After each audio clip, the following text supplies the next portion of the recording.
ओम नमो भगवते वासुदेवाय। ओम नमो भगवते वासुदेवाय। ओम नमो भगवते वासुदेवाय। ओम अज्ञानतिमिरान्धस्य ज्ञानाञ्जनशलाकया चक्षुरुन्मिलितं येन तस्मै श्रीगुरुवे नमः। श्रीचैतन्यमनोभीष्टं स्थापितं येन भूतले स्वयं रूप कदा मह्यं ददाति सुपदान्तिकं वन्देऽहं श्रीगुरुं श्रीयुतपदकमलं श्रीगुरुं वैष्णवांश्च श्रीरूपं साग्रजातं सगण रघुनाथान्वितं तं सजीवं साद्वैतं सावधूतं परिजनसहितं कृष्णचैतन्यदेवं श्रीराधा कृष्णपादान् सगण ललिता शिविशाखान्वितं स्याम्। ये कृष्णा करुणा सिन्धो दीनबन्धो जगत्पदे गोपेश गोपिका कान्त राधा कान्त नमोस्तुते। तप्त काञ्चन गौरांगी राधे वृन्दावनेश्वरी वृषभानुसुते देवे प्रणमामि हरिप्रिये। वाञ्छाकल्पतरुभ्यश्च कृपा सिन्धुभ्येव च पतितानां पावनेभ्यो वैष्णवेभ्यो नमो नमः। नमो ओं विष्णुपादाय कृष्णपृष्ठाय भूतले श्रीमते भक्तिवेदान्त स्वामिनिधि नामिने नमस्ते सारस्वते देवे गौरवाणी प्रचारिणे निर्विशेष शून्यवादी पाश्चात्य देशतारिणे। जय श्री कृष्ण चैतन्य प्रभो नित्यानंद श्री अद्वैत गदाधर श्रीवासादि गौर भक्त वृंदा। हरे कृष्ण कृष्ण कृष्ण हरे हरे हरे राम राम राम हरे हरे। ഹരേ കൃഷ്ണ ഹരി ഓം തത്സത്. നമ്മളിന്ന് വായിക്കുന്നത് ഭഗവത്ഗീത ആസ് ഇറ്റ് ഈസ് അധ്യായം 4 26-ാമത്തെ ശ്ലോകം മുതൽക്ക്.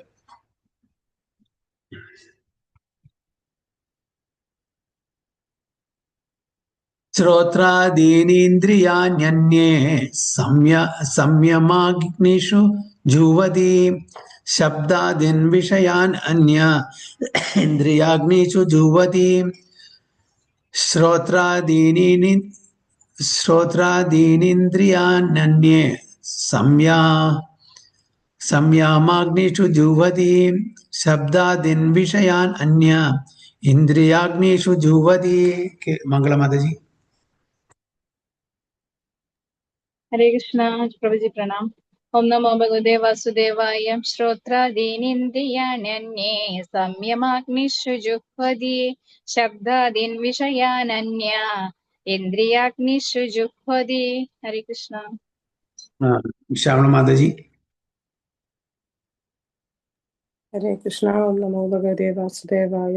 श्रोत्रादीनिन्द्रियाण्यन्ये संयमाग्निषु जुह्वति शब्दादीन् विषयानन्ये इन्द्रियाग्निषु जुह्वति. प्रदीप प्रभु।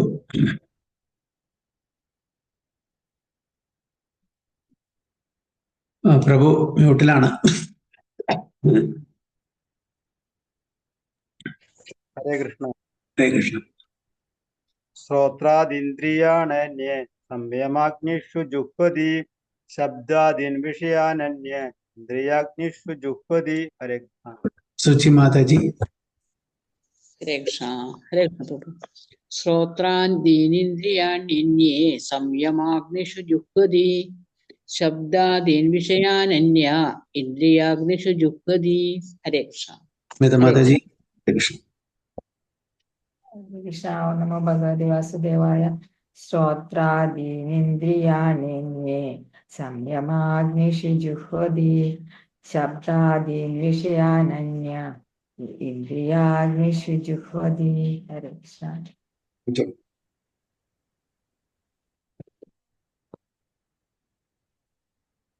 എന്റെ വിവർത്തനം വായിച്ചോളൂ മാതാജി. സ്മിത മാതാജി.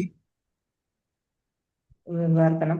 ചിലർ കറകളഞ്ഞ ബ്രഹ്മചാരികൾ ആത്മസംയമനമാകുന്ന അഗ്നിയിൽ ശ്രവണ പ്രക്രിയകളെയും ഇന്ദ്രിയങ്ങളെയും ഹോമിക്കുന്നു. മറ്റു ചിലർ ആത്മനിയന്ത്രണം കൈവരിച്ച ഗൃഹസ്ഥർ ഇന്ദ്രിയ വിഷയങ്ങളെ ഇന്ദ്രിയമാകുന്ന അഗ്നിയിൽ ഹോമിക്കുന്നു. ഹരേ Krishna. ഹരിബോൾ. Some, the unadulterated brahmacharis, sacrifice the hearing process and the senses in the fire of mental control, and others, the regulated householders, sacrifice the objects of the senses in the fire of the senses. അപ്പോൾ ഇവിടെ ബ്രഹ്മചാരികളും അതേപോലെ ഗൃഹസ്ഥന്മാരും എങ്ങനെയാണ് അവനവൻ്റെ ഇന്ദ്രിയങ്ങളെ കൺട്രോളിൽ കൊണ്ടുവരുന്ന എന്നാണ് പറയുന്നത്. ശ്രോത്ര ആദീനി, അതായത് ശ്രവണം, അണഡ്രൈഡ് ആരാണ്? ബ്രഹ്മചാരികൾ. ബ്രഹ്മചാരികളുടെ എന്താണ് ബിസിനസ്? എന്താണ് ബ്രഹ്മചാരികളുടെ ബിസിനസ്? ബ്രഹ്മചര്യം, സ്റ്റുഡന്റ് ലൈഫ് അല്ലെ? അതില് സ്റ്റുഡന്റ് ലൈഫ് എന്ന് പറഞ്ഞാൽ ഭഗവാന്റെ കാര്യങ്ങളെ പറ്റി പഠിക്കുക, വേദങ്ങൾ പഠിക്കുക, ഭക്തിയുത സേവനം അതിനെപ്പറ്റി പഠിക്കുക. അപ്പോൾ അവരെന്ത് ചെയ്യുന്നു? Sacrifice the hearing process. അവര് ആ ഒരു യജ്ഞത്തില് അവരുടെ കർണങ്ങൾ ഉപയോഗിക്കുന്നു. Hearing process and the senses, ഇന്ദ്രിയങ്ങളെ in the fire of mental control. അപ്പോൾ നമ്മളുടെ ഇന്ദ്രിയങ്ങളെയും നമ്മളുടെ എല്ലാ ഇന്ദ്രിയങ്ങളെയും കൺട്രോൾ ചെയ്തിട്ട് അതിനെ ഭഗവാന്റെ സേവനത്തിൽ ഉപയോഗിക്കുന്നു. ശ്രവണം, കീർത്തനം, വിഷ്ണു സ്മരണം, പാദസേവനം, അർച്ചനം, വന്ദനം, ദാസ്യം, സഖ്യം, ആത്മനിവേദനം. ഈ ഭക്തി യുദ്ധ സേവനത്തിൽ അർപ്പിക്കുകയാണ്. അല്ലാതെ അവരുടെ ഇന്ദ്രിയ തൃപ്തിക്ക് വേണ്ടിയിട്ടല്ല ചെയ്യുന്നത്. പിന്നെ ആൻഡ് അതേഴ്സ്, അതേഴ്സ് പറഞ്ഞാൽ ബാക്കിയുള്ള മെയിനായിട്ട് ഹൗസ് ഹോൾഡേഴ്സ്. ഓക്കെ, ബാക്കി വാനപ്രസ്ഥം, ഗൃഹസ്ഥ, സന്യാസം വളരെ വളരെ വിരളമാണ്. ഏറ്റവും കൂടുതൽ ഗൃഹസ്ഥന്മാരാണ്, പിന്നെ കുറച്ച് ബ്രഹ്മചാരികൾ, പിന്നെ കുറച്ച് വാനപ്രസ്ഥം, സന്യാസി. അത് വളരെ കുറവാണ്. എസ്പെഷ്യലി നമ്മുടെ കലിയുഗത്തിൽ വാനപ്രസ്ഥം, സന്യാസിയൊക്കെ വിരലെണ്ണാവുന്നതേ കിട്ടുള്ളൂ. ബ്രഹ്മചാരി പിന്നെയും കുറച്ച് കിട്ടും അതിനേക്കാളും. ഇപ്പൊ ഏറ്റവും കൂടുതൽ ആരാണ്? ഗൃഹസ്ഥം. ഗൃഹസ്ഥന്മാരെന്ന് റെഗുലേറ്റഡ് ഹൗസ് ഹോൾഡ്. അവർക്ക് ഇന്ദ്രിയ ഭോഗത്തിൽ ഏർപ്പെടാം. എങ്ങനെയിരിക്കണം? റെഗുലേറ്റഡ്. ബ്രഹ്മചാരികൾക്ക് അതില്ല, ഇന്ദ്രിയ ഭോഗത്തിൽ ഏർപ്പെടാൻ പറ്റില്ല. അപ്പൊ അതുകൊണ്ടാണ് in the fire of mental control എന്ന് പറയുന്നത്. ഇവിടെ in the fire of the senses. അപ്പോൾ regulated householders sacrifice the objects of the senses. എന്താണ് സെൻസസിന്റെ ഒബ്ജക്ട്സ്? ഭഗവാനെ പ്രീതിപ്പെടുത്താൻ വേണ്ടി ഉപയോഗിക്കണം. പ്രദീപ് പ്രഭു. കാണുക, കേൾക്കുക, രുചിക്കുക, അതിനെ സാക്രിഫൈസ് ചെയ്തു, യജ്ഞത്തിൽ അർപ്പിക്കുന്നു. എത്ര, അതായത് നമ്മൾക്ക് അലൗ ചെയ്തിട്ടുള്ള ആ കാര്യം മാത്രമേ നമ്മൾ ചെയ്യുന്നുള്ളൂ. ഓക്കെ, ഒരു കുട്ടിക്ക് ഒരു പോക്കറ്റ് മണി ആയിട്ട്, ഇപ്പോൾ ഫോർ എക്സാമ്പിൾ പ്രഭു കൊടുക്കുകയാണ് മകന് 100 രൂപ ഒരു മാസം കൊടുക്കുകയാണ് പോക്കറ്റ് മണി ആയിട്ട്. ഇതിന്റെ ഉള്ളിൽ നീ എന്ത് വേണമെങ്കിൽ ചെയ്തോളൂ. ബസ് ചാർജോ അല്ലെങ്കിൽ എന്തെങ്കിലും അത്യാവശ്യത്തിന് വിശന്നാൽ എന്തെങ്കിലും കഴിക്കേ, ഫ്രൂട്ട്സ് മേടിക്കേ, അല്ല ജ്യൂസ് മേടിക്കേ, അതിനപ്പുറത്ത് ചെയ്യില്ല. അതിനപ്പുറത്ത് ചെയ്യാൻ പറ്റില്ല, ചിലവാക്കാൻ പറ്റില്ല. അതേപോലെ റെഗുലേറ്റഡ് ഹൗസ് ഹോൾഡേഴ്സിന് എന്താണോ അലവൻസ് തന്നിരിക്കുന്നത് ആ സെൻസ് ഗ്രാറ്റിഫിക്കേഷനിൽ ഏർപ്പെട്ട് ബാക്കിയുള്ളത് എന്താ അതിന് യജ്ഞത്തിൽ സമർപ്പിക്കുന്നു. ആ ഇന്ദ്രിയ വിഷയങ്ങളെ ഇന്ദ്രിയത്തിന്റെ യജ്ഞത്തില്. So sacrifice the objects of the senses in the fire of the senses. അപ്പൊ അതിന് മീതെ അവര് എൻജോയ് ചെയ്യാൻ പാടില്ല. കാരണം ഒരു ഭക്തി മാർഗത്തിൽ പോകുന്ന ഒരു വ്യക്തിക്ക് എല്ലാം റെഗുലേഷൻ ആയിരിക്കണം, ഡിസിപ്ലിൻഡ് ആയിരിക്കണം. അല്ലെങ്കിൽ നമുക്ക് ഭക്തി മാർഗത്തിൽ പ്രോഗ്രസ് പറ്റില്ല. അതാണ് നമ്മൾ റെഗുലേറ്റഡ് ലൈഫ് എന്ന് പറയുന്നത്. ഓക്കെ, നമുക്ക് ചായ കുടിക്കാൻ ഒരു അലവൻസ് തന്നിട്ടുണ്ട്, ഒരു ദിവസത്തിൽ 2 തവണ. ഒരു വ്യക്തി ഓരോ മണിക്കൂറിലും ചായ കുടിച്ചാൽ അത് റെഗുലേഷൻ ആണോ അതോ അതിനെ അതിക്രമിക്കുന്നതാണോ ചെയ്യുന്നത്?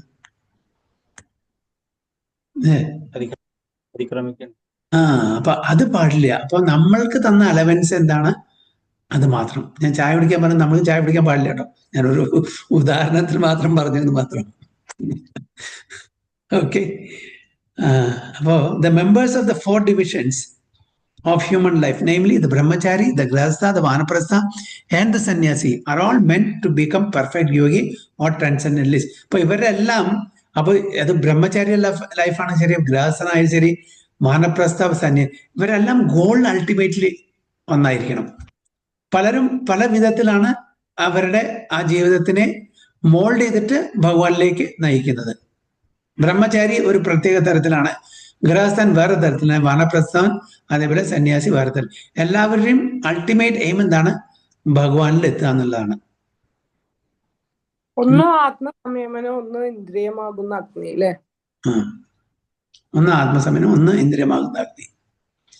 So since human life is not meant for our enjoying sense gratification, like the animals, the 4 orders of human life are so arranged that one may become perfect in spiritual life. അതായത് നമ്മളുടെ ഈ മനുഷ്യ ജീവിതം ഇന്ദ്രിയ തൃപ്തിക്ക് വേണ്ടിയിട്ടല്ല ഭഗവാൻ ഉണ്ടാക്കിയിരിക്കുന്നത്. ഈ ഹ്യൂമൻ സ്പീഷീസ് കാരണം ഇന്ദ്രിയ തൃപ്തി എന്നുള്ളത് നമ്മൾ ബാക്കി ഹ്യൂമൻ സ്പീഷീസ് അല്ലാത്ത എല്ലാ സ്പീഷീസിലും നമ്മൾ അനുഭവിച്ചു വന്നിട്ടുണ്ട്. എല്ലാ സ്പീഷീസിലും മൃഗങ്ങളായിട്ടുണ്ട്, നമ്മൾ പക്ഷികളായിട്ടുണ്ട്, കൃമികീടങ്ങളായിട്ടുണ്ട്, വൃക്ഷങ്ങളായിട്ടുണ്ട്, ലതകളായിട്ടുണ്ട്, മത്സ്യങ്ങളായിട്ടുണ്ട്. അതിലെല്ലാം നമ്മൾ ചെയ്തു പോകുന്നത് തന്നെയാണ് ഇന്ദ്രിയഭോഗം, അൺറെഗുലേറ്റഡ് ഇന്ദ്രിയഭോഗം. ഒരു റെഗുലേഷനും ഇല്ല, ഭഗവാൻ അത് പറഞ്ഞിട്ടുമില്ല. ഓക്കെ, സിംഹം അല്ലെങ്കിൽ ആന അല്ലെങ്കിൽ പശു അല്ലെങ്കിൽ നായ അല്ലെങ്കിൽ കുതിര, ഇവരൊക്കെ ഇന്ന മാതിരം ഇന്ന വിധത്തിൽ മാത്രമേ ഇന്ദ്രിയ തൃപ്തി ചെയ്യാൻ പാടുള്ളൂ. അവർ പറഞ്ഞിട്ടില്ല. അവർക്ക് എപ്പോ ആഗ്രഹം വരുന്നു അവർ ഇന്ദ്രിയ തൃപ്തി ചെയ്യുന്നു, എപ്പോ കഴിക്കണം തോന്നുന്നു അവർ കഴിക്കുന്നു. നമ്മളെ പോലെ രാവിലെ ഉച്ചയ്ക്ക് രാത്രി അങ്ങനെ ഒരു സമയം വെച്ചിട്ടില്ല. ഇപ്പോ രാവിലെ കുടിക്കണം, ഉച്ചയ്ക്ക് കുടിക്കണം, വൈകുന്നേരം കുടിക്കണം, അത് ചെയ്യണം ഒരു റെഗുലേഷൻ നമുക്ക് വെച്ചിട്ടുണ്ട്, മൃഗങ്ങൾക്ക് വെച്ചിട്ടില്ല. അപ്പോൾ ഇത് ഈ ബ്രഹ്മചര്യായാലും ശരി, ഗൃഹസ്ഥായാലും ശരി, വാനപ്രസ്ഥായാലും ശരി, സന്യാസമായാലും ശരി, ഇതെല്ലാം ഭഗവാൻ നമുക്ക് നിശ്ചയിച്ച് തന്നിരിക്കുന്നത് നമ്മളെ ആ ഒരു പാതയിൽ കൂടെ കൊണ്ടുപോയി അവസാനം ഭഗവത് ധാമിൽ എത്തിക്കാനാണ്. അതിനാണ് ഈ റെഗുലേഷൻ വെച്ചിരിക്കുന്നത്. അപ്പോൾ ഈ so arrange that one may become perfect in spiritual. ആധ്യാത്മിക ജീവിതത്തിൽ നമ്മൾക്ക് പെർഫെക്ഷൻ കൊണ്ടുവരാൻ വേണ്ടിയിട്ടാണ് ഈ ആശ്രമവും വർണ്ണവും നിയമങ്ങളും എല്ലാം വെച്ചിരിക്കുന്നത്. മനുഷ്യർക്ക് മാത്രം, വേറെ ആൾക്കും നിയമം വെച്ചിട്ടില്ല, ഒരു ജീവജാലങ്ങൾക്കും ഇല്ല. അപ്പൊ നമ്മൾ സ്പെഷ്യലാണ്. ഈ മനുഷ്യ യോനിയിൽ ജനിച്ച ആൾക്കാര് സ്പെഷ്യലാണ്. So the brahmacharis or students under the care of a bona fide spiritual master control the mind by abstaining from sense gratification. ഒരു ബ്രഹ്മചാരിയുടെ ഇത് അട്രിബ്യൂട്ട്സ് അല്ലെങ്കിൽ അവരെങ്ങനെ ഇരിക്കണം എന്ന് ചാണക്യ പണ്ഡിതൻ പറഞ്ഞിട്ടുണ്ട്. കാക്കചേഷ്ട, ഭഗവദ്ധ്യാനം, സ്വാൻ നിദ്ര, അല്പാഹാരി, ഗൃഹത്യാഗി. ബ്രഹ്മചാരി പഞ്ചലക്ഷണം. എന്താണ് ചാണക്യൻ പറഞ്ഞത്? എന്താണ് കാക്കചേഷ്ട? എന്താണ് കാക്കചേഷ്ട പറഞ്ഞാൽ? കാക്കയുടെ ആക്ടിവിറ്റി. കാക്ക വളരെ ബ്രില്യൻ്റ് ആണ്, വളരെ ഇന്റലിജന്റ് ആണ്. ഇപ്പൊ നമ്മൾ കുട്ടിക്കാലത്ത് സ്കൂളിലൊക്കെ പഠിച്ചിട്ടുണ്ടും ഒരു ഗ്ലാസ്സിൽ കുറച്ച് വെള്ളം ഇടൂ അല്ലെ, അതിന് കുടിക്കാൻ കൊക്ക് എത്തില്ല. അപ്പൊ അത് കുറെ പെബിൾസ്, കല്ല് കൊടുത്തിട്ട് അതിലിട്ടു, വെള്ളം മീതെ വന്നു, അത് കുടിച്ചു. അപ്പൊ അതിന്റെ ബുദ്ധി ആലോചിച്ച് നോക്കൂ. അപ്പൊ അതേപോലെ ബ്രഹ്മചാരിയുടെ ബുദ്ധി വികസിപ്പിച്ചെടുക്കണം, നല്ല ഇന്റലിജന്റ് ആയിരിക്കണം. അപ്പൊ കാക്കയെ പോലെ ചേഷ്ട ആക്ടിവിറ്റി ചെയ്യണം വെച്ചാൽ അതേപോലെ ബുദ്ധി വെച്ചിട്ട് നല്ല കാര്യങ്ങൾ ചെയ്യണം. ബകോ ധ്യാനം. ബക എന്ന് പറഞ്ഞ എന്താണ്? ബകാസുരൻ. ബക എന്ന് പറഞ്ഞ എന്താണ്? കൊക്ക് അല്ലെ? കൊക്ക് ധ്യാനിക്കുന്ന കണ്ടിട്ടോ എവിടെയും? നദീതീരത്തോ പാടത്തെ കണ്ടിട്ടില്ലേ? എങ്ങനെ ഒരു കാലിൽ നിന്നിട്ട് ഇങ്ങനെ അത് ഒരു സ്റ്റാച്ചു തോന്നും, ഒരു ലെവലേശം അനങ്ങില്ല, വളരെ സ്റ്റഡി ആയിട്ട് എന്താണ് ധ്യാനിച്ചു കൊണ്ടിരിക്കാന്ന്. മത്സ്യത്തിന് നോക്കിക്കൊണ്ടിരിക്കുക, എപ്പോഴാണ് ആ ഫോക്കസിൽ ഒറ്റ കുത്ത് അതിലെടുക്കും അല്ലെ? അപ്പൊ അതേപോലെ നമ്മൾ ധ്യാനിക്കണം, ഫോക്കസ് ഇരിക്കണം. നമ്മളുടെ പഠിത്തത്തില് അത്രയും ഫോക്കസ് ആയിരിക്കണം ബ്രഹ്മചാരി. ബ്രഹ്മചാരി പറഞ്ഞ സ്റ്റുഡന്റ് ലൈഫ്, 25 വർഷം സ്റ്റുഡന്റ് ലൈഫാണ്. അപ്പൊ ഒരു ബ്രഹ്മചാരി വളരെ ഫോക്കസ് ആയിരിക്കണം അവർ ചെയ്യുന്ന കാര്യങ്ങൾ, എസ്പെഷ്യലി വിദ്യ, പഠിത്തത്തില്, ഭഗവത്ജ്ഞാനം. പിന്നെ മൂന്നാമത്തെ സ്വാൻ നിദ്ര. സ്വാൻ പറഞ്ഞാൽ നായ. നായെ പോലെ വളരെ ഈവൺ ഉറങ്ങുന്ന സമയത്തും വളരെ അലേർട്ടായിരിക്കും. ഡീപ് സ്ലംബറിൽ പോവില്ല. നമ്മളെന്താ ഊർക്കം വലിച്ചുറങ്ങും. ബോംബ് പൊട്ടിയാലും യാതൊരു അനക്കം ഉണ്ടാവില്ല അല്ലെ കുട്ടികൾക്ക്? അപ്പോ ഒരു നായെ പോലെ ആയിരിക്കണം, വളരെ അലേർട്ടായിരിക്കണം നമ്മളുടെ നിദ്ര അല്ലെ? പിന്നെ മിതാഹാരി അല്ലെങ്കിൽ അല്പാഹാരി. അധികം കഴിക്കാൻ പാടില്ല. മിതം, നമ്മളുടെ ആ ഒരു എനർജി, പുഷ്ടി, നമുക്കൊരു ശക്തി, അത് മാത്രമേ വേണ്ടൂ. എത്ര 50% നിറയ്ക്കണം, 25% വെള്ളമായിരിക്കണം, 25% വായായിരിക്കണം. നമ്മൾ മൂക്കറ്റം കഴിക്കും, എന്നിട്ട് അവിടെ കടന്നു കുറെ ചിപ്സും കുറെ സോഫ്റ്റ് ഡ്രിങ്കും കഴിച്ച് ഒന്നും കഴിയാണ്ട് അവിടെ കടന്നുറങ്ങും, പഠിക്കൂല. കുട്ടികൾക്ക് ആരാണ് ആക്ച്വലി വഷളാക്കുന്നത്? അച്ഛനും അമ്മയും അല്ലേ?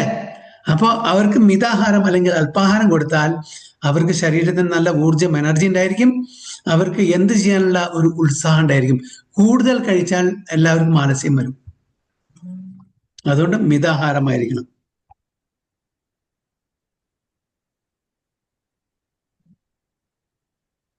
ഒരു മിനിറ്റ് കേട്ടോ,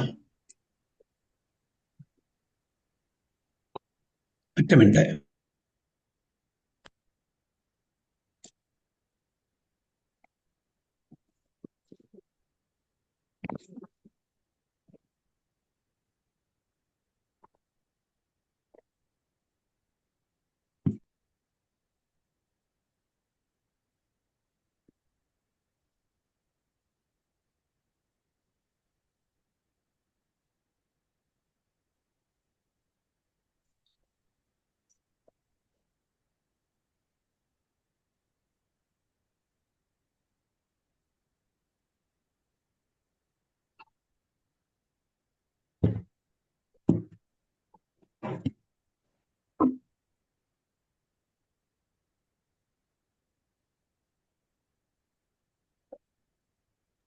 ഹരേ കൃഷ്ണ.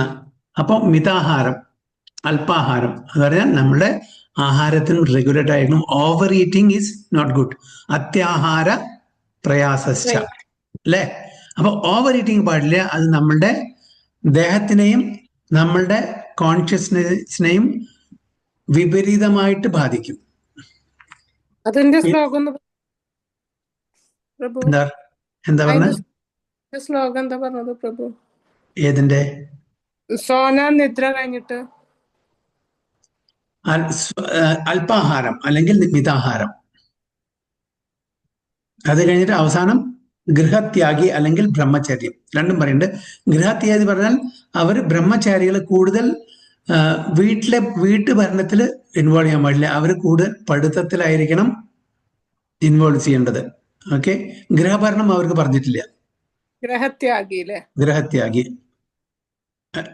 അപ്പോൾ അവർ ബ്രഹ്മചര്യം അനുഷ്ഠിക്കണം. സെൻസ് ഗ്രാറ്റിഫിക്കേഷനിൽ അവർ ഇൻവോൾവ് ചെയ്യാൻ പാടില്ല. വിദ്യാർത്ഥി പഞ്ചലക്ഷണം. ഇതാണ് ഒരു സ്റ്റുഡന്റിന്റെ 5 പ്രധാനപ്പെട്ട ലക്ഷണം. ഒരു സ്റ്റുഡന്റ് ആണെങ്കിൽ, ഒരു ബ്രഹ്മചാരി ആണെങ്കിൽ ഈ 5 ലക്ഷണങ്ങളായിരിക്കണം അവർക്ക് വേണ്ടത്. Okay, so the brahmacharis or students under the care of a bona fide spiritual master control the mind by abstaining from sense gratification. അപ്പോ ഒരു ഗുരുവിന്റെ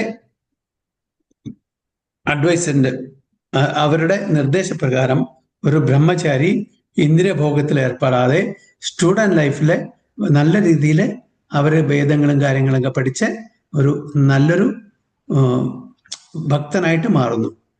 അതിനുശേഷം അവർക്ക് തീരുമാനിക്കാം ആ ബ്രഹ്മചര്യം കണ്ടിന്യൂ ചെയ്യണോ അതോ ഗൃഹസ്ഥാശ്രമത്തിലേക്ക് പോകണോ. അപ്പൊ അവരുടെ ചേതന, അവരുടെ കോൺഷ്യസ്നെസ്, അവരുടെ ആഗ്രഹങ്ങളുടെ അടിസ്ഥാനത്തിൽ അവർക്ക് ഈ ആശ്രമം മാറാൻ പറ്റും. അല്ല, അത് കണ്ടിന്യൂ ചെയ്യെങ്കിൽ കണ്ടിന്യൂ ചെയ്യാൻ പറ്റും. അപ്പൊ ഇതെല്ലാം സ്പിരിച്വൽ മാസ്റ്ററാണ് തീരുമാനിക്കുന്നത്. ഒരു സ്പിരിച്വൽ മാസ്റ്ററുടെ നിർദ്ദേശപ്രകാരം മാത്രമാണ് ഒരു ബ്രഹ്മചാരി അവിടെ കഴിയുന്നത്. എന്താണോ സ്പിരിച്വൽ മാസ്റ്റർ പറയുന്നത്, സ്പിരിച്വൽ മാസ്റ്റർ പ്രസാദം കഴിക്കാൻ പറഞ്ഞാൽ മാത്രമേ കഴിക്കാൻ പാടൂ. സ്പിരിച്വൽ മാസ്റ്റർ കഴിക്കാതെ സ്റ്റുഡൻസ് കഴിക്കാൻ പാടില്ല. പല നിയമങ്ങളുണ്ട് ഒരു ഗുരുകുലത്തില്. അന്നത്തെ കാലത്ത് നിയമങ്ങൾ, ഇന്നത്തെ കാലത്ത് അതൊന്നുമില്ല, നിലവിലില്ല. അതുകൊണ്ട് അധപതനമാണ് എല്ലാം കംപ്ലീറ്റ്.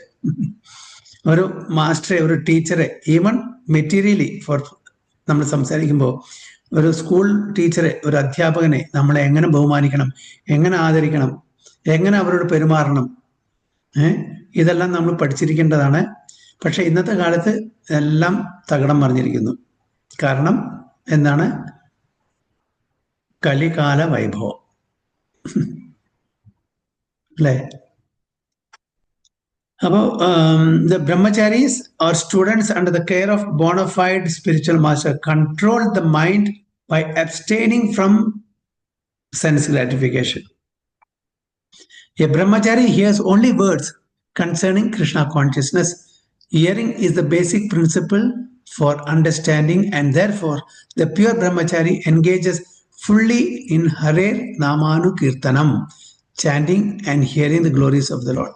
ഒരു ശരിക്കുള്ള ബ്രഹ്മചാരി വേറെ ഒരു കാര്യത്തിലും ഒരു ആക്ടിവിറ്റിയിലും ഏർപ്പെട്ടില്ല. ഭഗവാന്റെ ഭക്തിയുത സേവനത്തിൽ മാത്രമേ ആക്ടിവിറ്റി ഉള്ളൂ. എങ്ങനെ? ഹിയറിംഗ് ആൻഡ് ചാൻഡിങ്, ശ്രവണം, കീർത്തനം തുടങ്ങിയിട്ടുള്ള activity. He restrains himself from the vibrations of material sounds, and his hearing is engaged in the trance sound vibration of Hare Krishna, Krishna Krishna, Hare Hare, Hare Rama, Rama Rama, Hare Hare. അപ്പൊ ഇന്നത്തെ കാലത്ത് student life എന്ന് പറഞ്ഞാൽ mingling ആണ്, opposite sex, male female. പണ്ടത്തെ കാലത്ത് നമ്മളുടെ ഒരു ക്ലാസ് റൂമില് സുജി മാതാജിക്ക് ക്ലിയർ ആയിട്ട് അറിയാം, ഗേൾസ് ഒരു സെക്ഷൻ, ബോയ്സ് വേറൊരു സെക്ഷൻ. ചിലത് വെറും ഗേൾസ് മാത്രം അല്ലെങ്കിൽ വെറും ബോയ്സ് മാത്രം. ഇന്നത്തെ കാലത്ത് എല്ലാം മിക്സഡ് ആണ്. ഒരു അങ്ങനെ ഇല്ലേ അല്ലേ? അങ്ങനല്ലേ മാതാജി?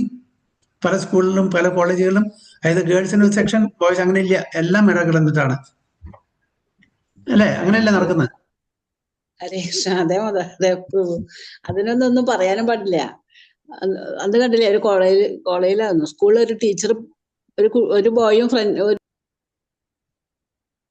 മ്യൂട്ടായി ടീച്ചർ അതിനെന്തോ പറഞ്ഞു, അങ്ങനെ പാടില്ലാന്ന്. എന്നിട്ട് ടീച്ചർക്ക് എതിരായിട്ട് അവർ ആക്ഷൻ എടുത്തില്ലേ, ഒരു കംപ്ലൈന്റ് പറഞ്ഞിട്ടേ. മനസ്സിലായി. അപ്പൊ അങ്ങനെയുള്ള ഒരു പരിസ്ഥിതി വരുമ്പോ എസ്പെഷ്യലി ടീനേജില് ഓപ്പോസിറ്റ് സെക്സ് ആയിട്ട് ഇളകടന്നിട്ട് ഇരിക്കുക, ഇടപെടുക എന്ന് പറഞ്ഞാൽ എന്തായിരിക്കും അവരുടെ മനസ്സെവിടെ പോവുക? അപ്പൊ അതിൽ നിന്ന് മാറ്റിയെടുത്താണ് ഇവർ സെപ്പറേറ്റ് ഹോസ്റ്റലും സെപ്പറേറ്റ് ഗുരുകുലം സെപ്പറേറ്റ്, അതായത് മാക്സിമം അവര് ഈ പ്രശ്നങ്ങൾ ഒഴിവാക്കാൻ വേണ്ടിയിട്ടാണ്. പക്ഷെ അതായത് നമ്മളുടെ ഗവൺമെന്റ് തന്നെ, നമ്മളുടെ ലീഡേഴ്സ് തന്നെ ഇതിന് വളം വെച്ചു കൊടുക്കുകയാണ്. ഇപ്പൊ എന്ത് ചെയ്യാൻ പറ്റും? ഒന്നും ചെയ്യാൻ പറ്റില്ല. നിയമങ്ങളും അതേപോലെയാണ്. മുമ്പ് വിവാഹം കഴിച്ച ആൾക്കാർക്ക് മാത്രമേ കൂടെ ജീവിക്കാൻ പറ്റുള്ളൂ. ഇപ്പൊ എന്താ നിയമം? ആർക്ക് വേണമെങ്കിൽ ആരുടെ കൂടെ വേണമെങ്കിൽ ജീവിക്കാം, കല്യാണം കഴിച്ചാലും ശരി ഇല്ലെങ്കിലും ശരി അല്ലെ? അപ്പൊ ഇതെല്ലാം നമ്മളുടെ ലീഡേഴ്സ് കൃഷ്ണാവബോധത്തിൽ ഇല്ലാത്തത് കൊണ്ടാണ്, സ്പിരിച്വാലിറ്റിയിൽ ഇല്ലാത്തത് കൊണ്ടാണ്. നമ്മളുടെ ലീഡേഴ്സ്, സോ കോൾഡ് ലീഡേഴ്സ് എന്ന് പറയണം, അവർക്ക് ഇതിന്റെ യാതൊരു അറിവും ഇല്ലാത്തത് കൊണ്ട്, അജ്ഞത കൊണ്ടാണ് ഇവരിങ്ങനെ ചെയ്യുന്നത്. ആക്ച്വലി നമ്മളുടെ എല്ലാവരും സ്പോയിൽ ചെയ്യാണ് ചെയ്യുന്നത്. കാരണം ബേസിക് ആയിട്ടുള്ള ഒരു സ്പിരിച്വൽ എഡ്യൂക്കേഷന്റെ കുറവാണ് ഇവർക്കെല്ലാവരും. ഒക്കെ നാമാനുകീർത്തനം. So similarly, the householders who have some license for sense gratification perform such acts with great restraint. പറഞ്ഞല്ലേ, ഹൗസ് ഹോൾഡേഴ്സ്, ഗൃഹസ്ഥന്മാരെ അവര് ചെയ്യുന്നു, അവർക്ക് സം ലൈസൻസ്, അവർക്ക് കുറച്ച് ലൈസൻസ് കൊടുത്തിട്ടുണ്ട് ഇന്ദ്രിയഭോഗത്തിന്. അപ്പൊ അത് അവരെ എങ്ങനെ വളരെ റെഗുലേറ്റഡ് ആയിട്ട് ചെയ്തിട്ട് അവർ ജീവിക്കുന്നു.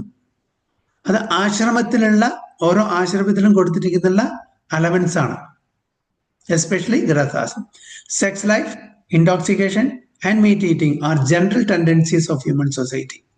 ഇതെല്ലാവരും, അതായത് ഇതെല്ലാം സെൻസ് ഗ്രാറ്റിഫിക്കേഷൻ ആണ്, ഇന്ദ്രിയ തൃപ്തിക്ക് വേണ്ടിയിട്ടാണ് ഇതെല്ലാം ചെയ്യുന്നത്. അത് ആ ഒരു ടെൻഡൻസി നമ്മുടെ ഹ്യൂമൻ സൊസൈറ്റിയില്ല. But a regulated householder does not indulge in unrestricted sex life and other sense gratification. ഒരു വിവാഹ ജീവിതത്തിലെ ഏർപ്പെട്ടുള്ള ഒരു റെഗുലേറ്റഡ് ഹൗസ് ഹോൾഡർ, ഗൃഹസ്ഥരെ ഒരിക്കലും അൺറിസ്ട്രിക്റ്റഡ് ആയിട്ടുള്ള ആ ഒരു ഇന്ദ്രിയ ഭോഗത്തിൽ ഏർപ്പെടില്ല. Marriage on the principles of religious life is therefore current in all civilized human society because that is the way for restricted sex life. അപ്പൊ മാരേജ്, വിവാഹം, ആ ഒരു ബന്ധം എല്ലാ സൊസൈറ്റിയിൽ ഉണ്ടെങ്കിലും, എല്ലാ റിലീജിയസ് സൊസൈറ്റിയിൽ. പക്ഷെ ഇന്നത്തെ കാലത്ത് അതെല്ലാം ഡൈല്യൂട്ടായി യാതൊരു ആവശ്യമില്ല എന്ന് വന്നിരിക്കുന്നുണ്ട്. എന്ത് വേണമെങ്കിൽ ചെയ്യാം, ആരും ഒന്നും എതിർക്കാൻ പോകില്ല, ആരും ഒരു കംപ്ലൈന്റും ഒരു ശിക്ഷയില്ല. പക്ഷെ ഭഗവാന്റെ നിയമപ്രകാരം നമുക്ക് ഇന്നല്ലെങ്കിൽ നാളെ നമ്മൾ അൺറിസ്ട്രിക്റ്റഡ് സെൻസ് എൻജോയ്മെന്റ് ചെയ്താൽ ആ ഭഗവാന്റെ അക്കൗണ്ടിൽ അത് കയറും. നമുക്ക് ഇന്നല്ലെങ്കിൽ നാളെ അതിന്റെ ശിക്ഷ തീർച്ചയായിട്ടും കിട്ടും. This restricted unattached sex life is also a kind of etnia, because the restricted householder sacrifices his general tendency towards sense gratification for higher transit life.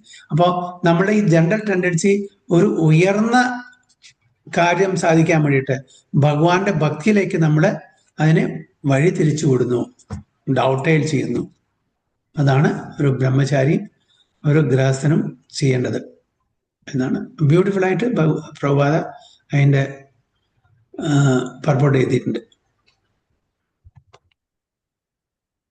ഇതിന്റെ മലയാളത്തിന്റെ ആ പർപ്പോട്ട് ഒന്ന് വായിക്കുമോ ആരെങ്കിലും? മലയാളത്തില് എവിടെ നിന്നിട്ട് പ്രഭുജി വായിക്കണ്ടേ? ആദ്യം ഫുൾ പർപ്പോട്ട് മുഴുവനെ അതിന്റെ ഭാവാർത്ഥം. ഹരേ കൃഷ്ണ. വായിച്ചോട്ടെ? ഒന്ന് പതുക്കെ വായിച്ചാൽ മതി. ഭാവാർത്ഥം ദിവ്യപൂജ്യ ശ്രീമതി ശ്രീ ഭക്തിവേദാന്ത സ്വാമി ശ്രീല പ്രഭുപാദ് കി ജയ്. മാനവ സമുദായത്തിലെ 4 വിഭാഗങ്ങളിലെയും അംഗങ്ങളായ ബ്രഹ്മചാരി, ഗൃഹസ്ഥൻ, വാനപ്രസ്ഥൻ, സന്യാസി ഇവരെല്ലാം തികഞ്ഞ യോഗികളോ അതീന്ദ്രിയാത്മാക്കളോ ആകേണ്ടവരാണ്. മനുഷ്യജീവിതം മൃഗങ്ങൾക്ക് എന്ന പോലെ ഇന്ദ്രിയ സുഖലോഭത്തിന് വേണ്ടി ഉള്ളതല്ല. മനുഷ്യ ജീവിതത്തിലെ ഈ 4 ആശ്രമങ്ങൾ ഒരാൾക്ക് ആത്മീയ ജീവിതത്തിൽ പൂർണ്ണത കൈവരിക്കാൻ വേണ്ടി സംവിധാനം ചെയ്തിട്ടുള്ളതാണ്. ബ്രഹ്മചാരികൾ അഥവാ വിദ്യാർത്ഥികൾ വിശ്വാസ്യനായ ഒരു ഗുരുവിന്റെ മേൽനോട്ടത്തിൽ ഇന്ദ്രിയസുഖങ്ങൾ ഉപേക്ഷിച്ച് മനോനിയന്ത്രണം ചെയ്യുന്നു. കൃഷ്ണാവബോധപരമായ വാക്കുകൾ മാത്രമേ ഒരു ബ്രഹ്മചാരി ചെവി കൊള്ളാവൂ. അറിവിന്റെ അടിസ്ഥാന തത്വം ശ്രവണമത്രേ. അതുകൊണ്ട് ശുദ്ധ ബ്രഹ്മചാരി ഹരേർ നാമാനുകീർത്തനം അഥവാ ഭഗവൻ നാമശ്രവണ കീർത്തനങ്ങളിൽ സദാ ഏർപ്പെട്ടുകൊണ്ടിരിക്കും. പ്രാപഞ്ചികങ്ങളായ ശബ്ദവീചികളിൽ നിന്ന് അയാൾ ഒഴിഞ്ഞു മാറുകയും ഹരേ കൃഷ്ണ എന്ന അതീന്ദ്രിയ ശബ്ദ സ്പന്ദനങ്ങളിൽ മനസ്സുറപ്പിക്കുകയും ചെയ്യും. ഗൃഹസ്ഥന്മാരും അങ്ങനെ തന്നെ. ഇന്ദ്രിയ ഭോഗങ്ങൾ അല്പമൊക്കെ ആകാമെങ്കിലും അവ നിയന്ത്രണ വിധേയമായി മാത്രം അനുഭവിക്കുന്നു. ലൈംഗിക ജീവിതം, ലഹരി ദ്രവ്യങ്ങളുടെ ഉപയോഗം, മാംസാഹാരം എന്നിവയിൽ പൊതുവെ മനുഷ്യർക്ക് താല്പര്യമുണ്ട്. എന്നാൽ നിയമനിഷ്ഠനായ ഒരു ഗൃഹസ്ഥൻ ലൈംഗിക വൃത്തിയിലാകട്ടെ മറ്റ് ഇന്ദ്രിയ ഭോഗങ്ങളിലാകട്ടെ സ്വച്ഛന്തം ഏർപ്പെടുകയില്ല. നിയന്ത്രിതമായ ലൈംഗിക ജീവിതത്തിന് അനുയോജ്യമായ മാർഗമാണ് വിവാഹം. എല്ലാ പരിഷ്കൃത ജനവിഭാഗങ്ങളും മതാചാര പ്രമാണങ്ങൾക്ക് അനുസൃതമായ വിവാഹകർമ്മത്തെ അംഗീകരിച്ചിട്ടുണ്ട്. ഇങ്ങനെ നിയന്ത്രിതനായ ഗൃഹസ്ഥൻ ഉത്കൃഷ്ടമായ ആത്മീയ ജീവിതത്തിന് വേണ്ടി തന്റെ ഭോഗപ്രവണത ബലി കഴിക്കുന്നു.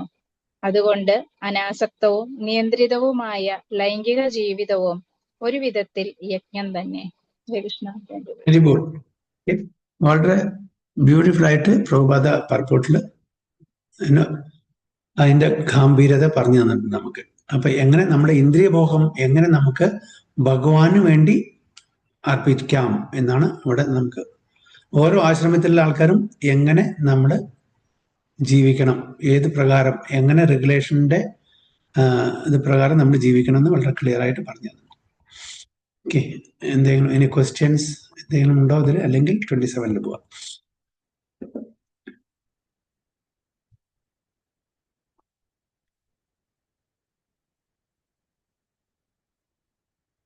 ലോലതും ഇല്ലെങ്കിൽ 27.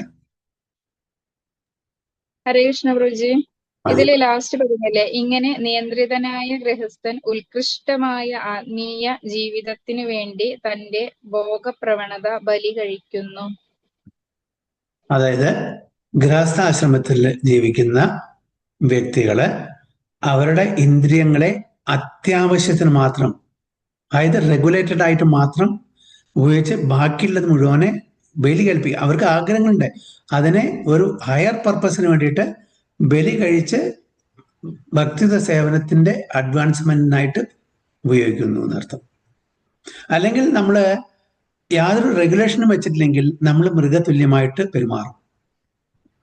സമയവും കാലവും ഹരേ കൃഷ്ണ പ്രഭുജി, ബലി കഴിക്കുക എന്ന് പറയുന്നത് അവിടെ എൻഗേജ് ചെയ്യിപ്പിക്കാന്നാണ് അല്ലേ? സാക്രിഫൈസ്, യജ്ഞം. യജ്ഞം. യജ്ഞമാണ്. അതായത് നമ്മളൊരു യജ്ഞം ചെയ്യണം. സാക്രിഫൈസ് നമ്മളുടെ ആ ഒരു ഇന്ദ്രിയ പ്രവണതയെ, ഇന്ദ്രിയ ഭോഗ പ്രവണതയെ മാറ്റിവെച്ച് ഒരു നല്ല കാര്യത്തിന് വേണ്ടി, ഭക്തിയുത സേവനത്തിന്, ഭഗവത് പ്രാപ്തിക്ക് വേണ്ടിയിട്ട് അതിനെ ബലി അർപ്പിക്കുക, സാക്രിഫൈസ് ചെയ്യുക.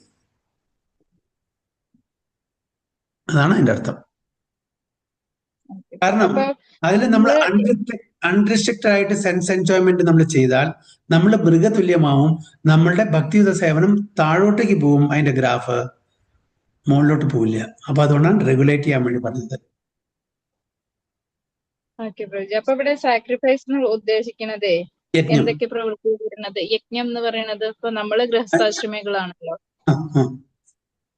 അതന്നെ ഈ ഇന്ദ്രിയഭോഗം, അത് എന്തായാലും സെക്സ് ലൈഫായാലും ശരി, ഭക്ഷണമായാലും ശരി, മറ്റ് എന്റർടൈൻമെന്റ് ആയാലും ശരി, എല്ലാം നമ്മൾ റെഗുലേറ്റഡ് ആയിരിക്കണം. എല്ലാറ്റിനും ഒരു നിയന്ത്രണം വരുത്തണം, എല്ലാറ്റിനും. അത് ക്ലിയർ ആയി പ്രഭുജി. അപ്പൊ ഈ സാക്രിഫൈസ് എന്ന് പറയുമ്പോൾ ഭഗവാന് വേണ്ടിയിട്ട് ചെയ്യുന്ന പ്രവർത്തനങ്ങളെയാണോ അവിടെ അതെ. ഉദ്ദേശിക്കുന്നത്? അപ്പൊ ഇത് യജ്ഞമായിട്ട്, ഇത് നമ്മൾ ചെയ്യില്ല എന്നുള്ള ഒരു യജ്ഞം, ഇത് നമ്മൾ റെഗുലേറ്റഡ് മാത്രമേ ചെയ്യുള്ളൂ. ഇന്ദ്രിയ ഭോഗത്തിൽ ഞാൻ ഏർപ്പെടുന്നത് റെഗുലേറ്റ് ചെയ്യും എന്നുള്ളത് ഒരു യജ്ഞമാണ്. ഏകാദശിക്ക് ഞാൻ ധാന്യങ്ങൾ കഴിക്കില്ല എന്ന് പറയുന്നത് യജ്ഞമാണ്. എന്തിനു വേണ്ടിയിട്ട്? ഭഗവത് പ്രാപ്തിക്ക് വേണ്ടിയിട്ട്, ഭക്തിയുത സേവനത്തിന്റെ അഡ്വാൻസ്മെന്റ് വേണ്ടിയിട്ട്. അതാണ് യജ്ഞം. എന്ത് ഭഗവത് പ്രീതിക്ക് വേണ്ടി ചെയ്യുന്നു അത് യജ്ഞം. അതാണ് ബലി അർപ്പിക്കുന്നത്. ക്ലിയർ ആയോ മാതാജി? ക്ലിയർ ആയി പ്രഭുജി. 27. സർവാണീന്ദ്രിയ കർമാണി പ്രാണകർമാണി ചാപരേ ആത്മസംയമ്യ യോഗാഗ്നൗ ജുഹതി ജ്ഞാനദീപിതേ. സർവാണീന്ദ്രിയ കർമാണി പ്രാണകർമാണി ചാപരേ ആത്മസംയമ്യ യോഗാഗ്നൗ ജുഹതി ജ്ഞാനദീപിതേ. പ്രതിപ്രഭു. ഹരേ കൃഷ്ണ. ഹരേ കൃഷ്ണ. സർവാണിന്ദ്രിയ കർമാണി പ്രാണകർമാണി ചാപരേ ആത്മസംയമ യോഗാഗ്നൗ ജുഹ്വതി ജ്ഞാനദീപിതേ. ഹരേ കൃഷ്ണ. ശ്യാമള മാതാജി. ഹരേ കൃഷ്ണ. സർവാണിന്ദ്രിയ കർമാണി പ്രാണകർമാണി ചാപരേ ആത്മസംയമ യോഗാഗ്നൗ ജുഹ്വതി ജ്ഞാനദീപിതേ. സുജി മാതാജി. ഹരേ കൃഷ്ണ. ഓം നമോ ഭഗവതേ വാസുദേവായ. സർവാണി ഇന്ദ്രിയ കർമാണി പ്രാണകർമാണി ചാപരേ ആത്മസംയമയോഗാഗ്നൗ ജുഹ്വതി ജ്ഞാനദീപിതേ. ഹരേ കൃഷ്ണ. മാതാജി.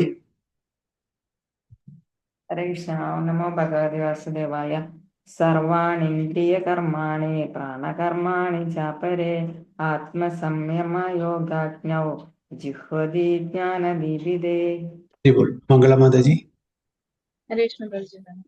ഓം നമോ ഭഗവതേ വാസുദേവായ. സർവാണീന്ദ്രിയ കർമാണി പ്രാണകർമാണി ചാപരേ ആത്മസംയമ യോഗാഗ്നൗ ജുഹ്വതി ജ്ഞാനദീപിതേ. വിവർത്തനം വായിച്ചോട്ടെ പ്രഭുജി. വായിച്ചോളൂ. വിവർത്തനം. ദിവ്യപൂജ്യ ശ്രീമതി എസ് ഭക്തിവേദാന്ത സ്വാമി ശില പ്രഭുപാദ് കി ജയ്. ജയ് ശില പ്രഭുപാദ്.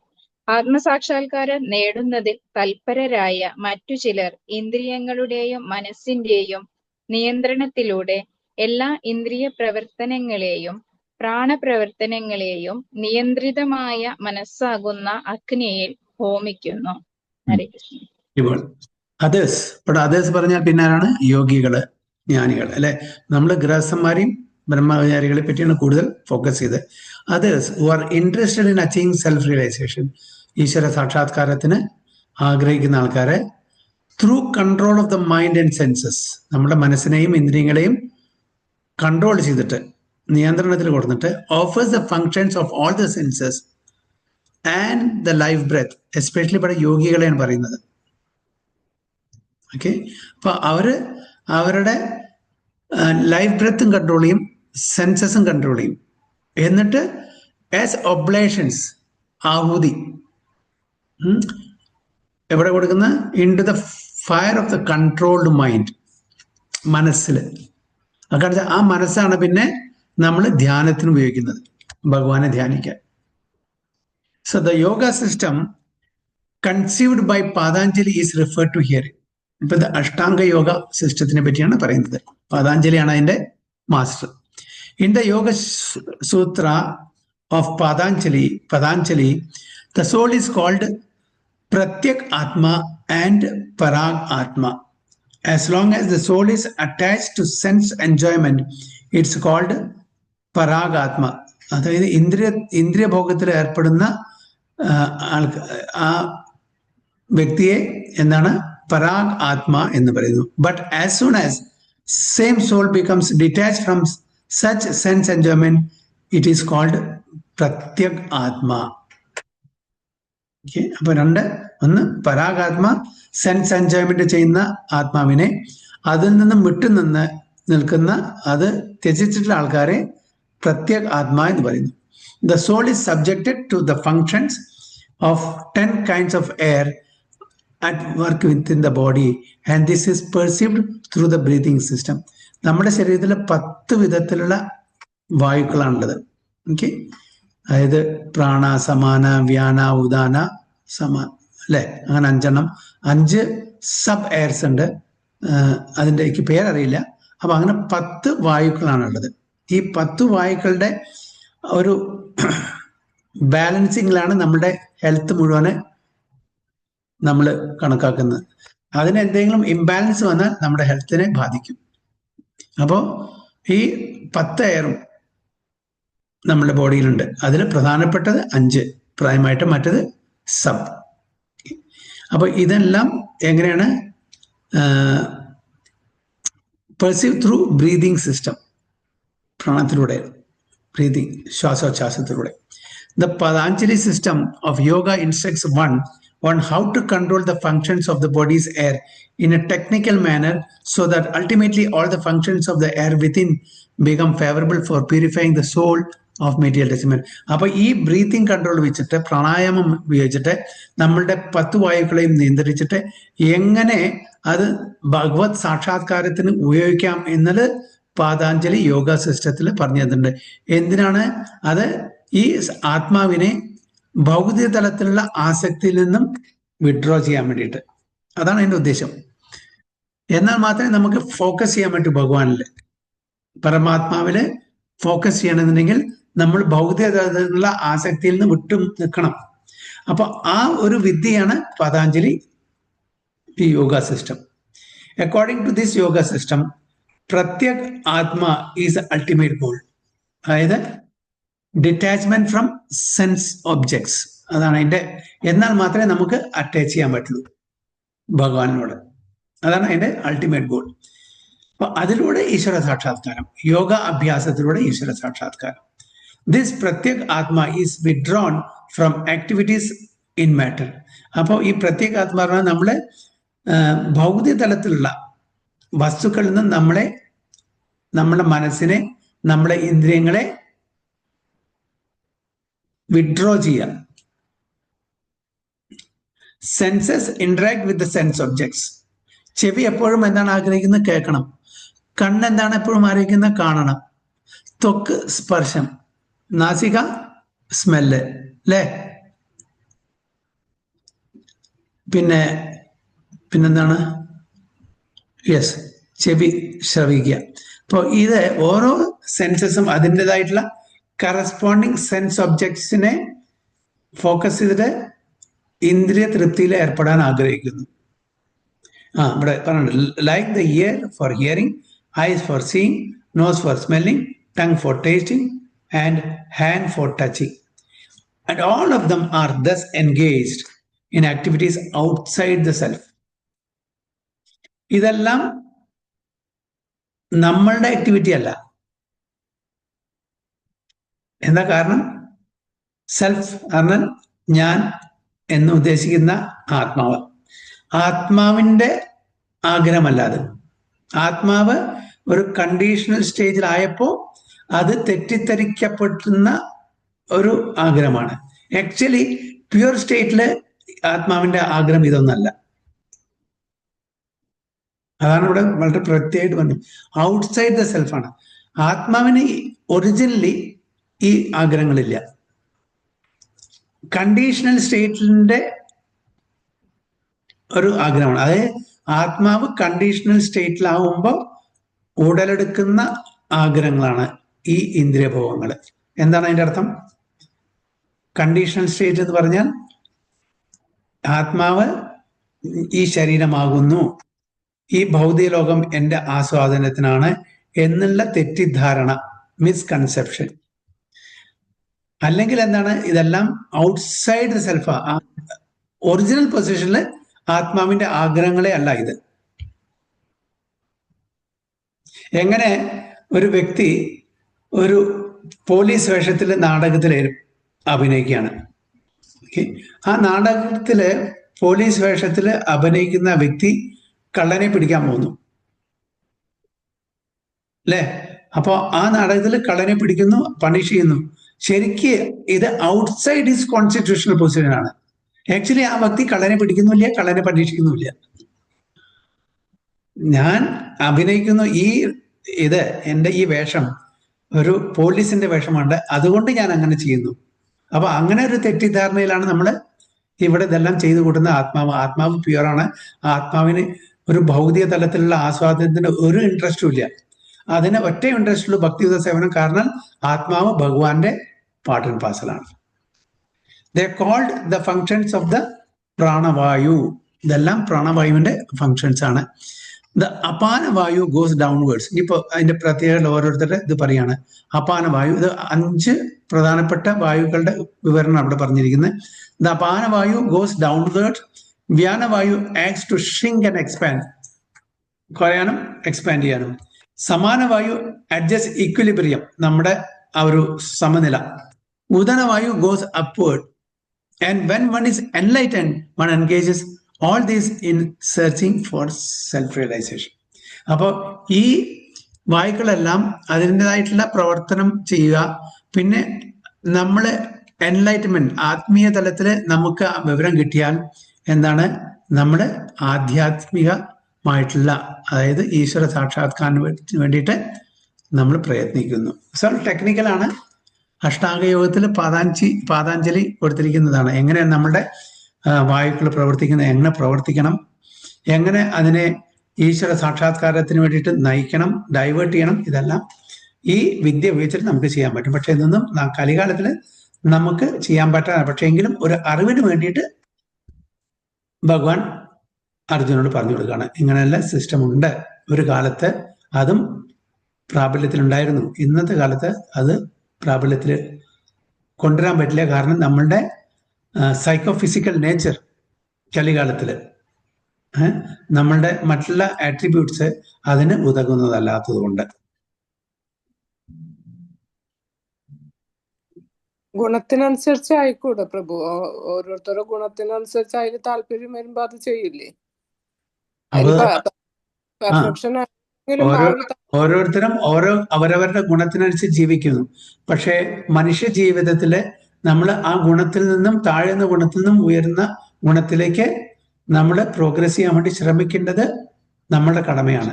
എപ്പോഴും തമോ ഗുണത്തിൽ നിൽക്കാൻ പാടില്ല. തമോ ഗുണത്തിലുള്ള ഒരു വ്യക്തി രജോ ഗുണത്തിലേക്കും, രജോ ഗുണത്തിൽ നിന്ന് സത്വഗുണത്തിലേക്കും, സത്വഗുണത്തിൽ നിന്ന് ശുദ്ധ സാത്വിക് സ്റ്റേജിലേക്കും ഉയരാൻ വേണ്ടി ശ്രമിച്ചിട്ടില്ലെങ്കിൽ അവൻ മൃഗതുല്യമാണ്. അതറിയണില്ലല്ലോ ആരും. അതിനാണല്ലോ ഭഗവത്ഗീതയും ഭാഗവതും ഭക്തന്മാരും ബാക്കിയുള്ള തന്നിരിക്കുന്നത്. അപ്പൊ അതിന് സുഹൃത്ത് ഉണ്ടെങ്കിൽ അറിയും, ഇല്ലെങ്കിൽ അറിയില്ല. അത്രേ ഉള്ളൂ. അപ്പൊ അറിയുന്ന ആൾക്കാരും ചെയ്യുന്നില്ലല്ലോ. അറിയാത്ത ആൾക്കാരെ നമ്മൾ വിട്ടുകളയാം. പക്ഷെ ഇത് അറിഞ്ഞിട്ടും അറിയാതെ നടിക്കുന്ന ആൾക്കാരുണ്ട്. ഓരോ വ്യക്തി ഉറങ്ങുകയാണെങ്കിൽ നമുക്ക് എഴുന്നേൽപ്പിക്കാൻ പറ്റും. ഉറക്കം നടിച്ച് കിടക്കുകയാണെങ്കിൽ അവരെ എഴുന്നേൽപ്പിക്കാൻ പറ്റില്ല അല്ലേ? അതേപോലെ ഇതെല്ലാം അറിഞ്ഞിട്ടും അറിയില്ല എന്ന് നടിച്ച് ജീവിക്കുന്ന ആൾക്കാരുണ്ട് ഭൗതിക സുഖത്തില്. യാതൊരു റിസ്ട്രിക്ഷൻ ഇല്ലാണ്ട് ഏർപ്പെട്ട് തൻ്റെ ജീവൻ പാഴാക്കുന്ന ആൾക്കാരുണ്ട്. അവരെ പറ്റി എന്ത് പറയുന്നു?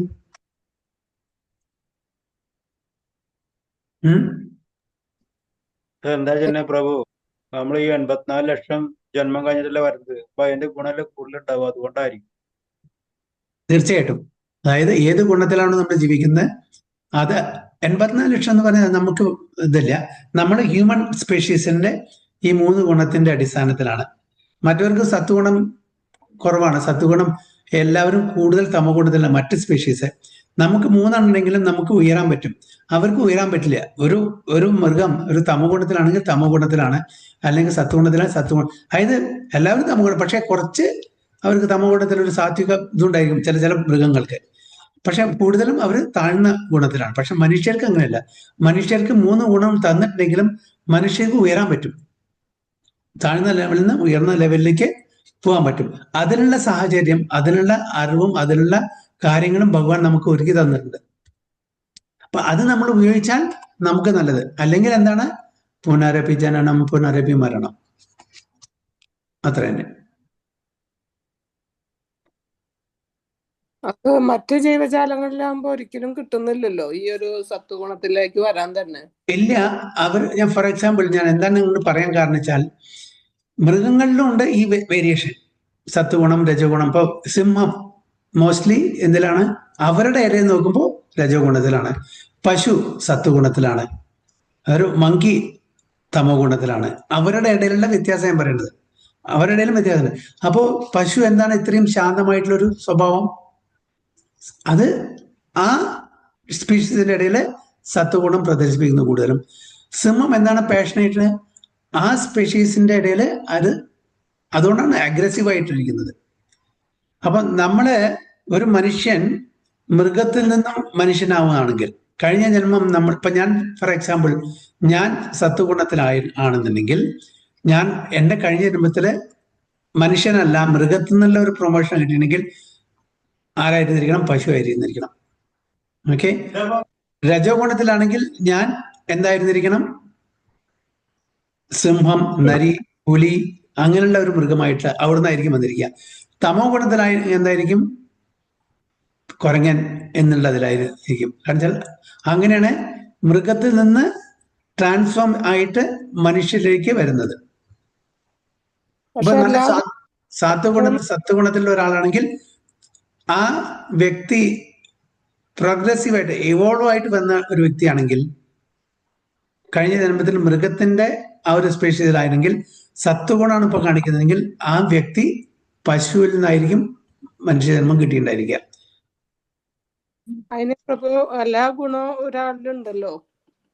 അതെ, എല്ലാ ഗുണവും ഒരാളുടെ പ്രിഡോമിനന്റ് ആയിട്ട് എന്താ നിൽക്കുന്നത് അതാണ് കണക്കാക്കുക. അതായത് സ്ഥായി ഭാവം എന്താണ് അതാണ് നോക്കുക. പ്രിഡോമിനന്റ് ആയിട്ട് എന്താ നിൽക്കുന്നത്? ഇപ്പൊ എൻ്റെ 3 ഗുണമുണ്ട്, പക്ഷെ എൻ്റെ സ്ഥായി ഭാവം എന്താണ്? സത്വഗുണമാണോ രജോ ഗുണമാണോ തമോ ഗുണമാണോ? എത്ര വലിയ നികൃഷ്ട ജീവിയാണ് ശരി മനുഷ്യൻ, ഓക്കെ, എല്ലാ പാപങ്ങളും ചെയ്താൽ അദ്ദേഹത്തിലും ഒരു നല്ല ഗുണം ഉണ്ടായിരിക്കും. എത്ര നല്ല ഒരാളാണ്, അദ്ദേഹത്തിന് എന്തൊരു ചീത്ത സ്വഭാവം ഉണ്ടായിരിക്കും. പക്ഷെ അത് 1% ആയിരിക്കും, 99% നല്ലതായിരിക്കും. മറ്റേത് 99 ചീത്തയായിരിക്കും, 1%. അപ്പോ വേരിയിങ് ഡിഗ്രീസിൽ വ്യത്യാസം വരും. അവരുടെ ഓരോരുത്തരുടെയും സ്വഭാവം, സത്വ രജസ് തമസ് വേരിയിങ് ഡിഗ്രീസ് ആയിരിക്കും. അപ്പൊ ഏതാണോ കൂടുതലുള്ളത് അതാണ് സ്ഥായി ഭാവം, പ്രിഡോമിനന്റ് ആയിട്ട് നിൽക്കുന്നത്. അപ്പൊ ഒരാൾക്ക് 75% സത്വഗുണം, ഓക്കെ, 10% തമോ ഗുണം, 15% രജോ ഗുണം. അപ്പൊ അവരുടെ ഗുണം ഏതാണ്? സത്വഗുണത്തിൽ, അല്ലേ? അതേ വ്യക്തി വേറൊരു അതിന്റെ പ്രൊപ്പോർഷൻ മാറ്റിയാണ്. 75% തമോ ഗുണം, 15 സത്വഗുണം, 10 രജോ ഗുണം. അവരേത് പ്രിഡോമിനന്റ് ആയിട്ടിരിക്കും? തമോ ഗുണം. അതേപോലെ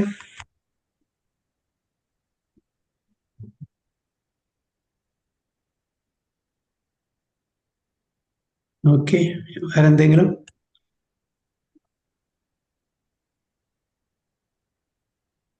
ഹരേ കൃഷ്ണ പ്രഭു. അപ്പൊ ഈ പ്രാണായാമൊക്കെ ഇതൊക്കെ ചെയ്ത് കഴിഞ്ഞാൽ ആൾ മാറും? പ്രാണായാമം ചെയ്തു കഴിഞ്ഞാൽ ഇത് മാറുന്ന പറയുന്നത് യോഗാസന പ്രകാരം?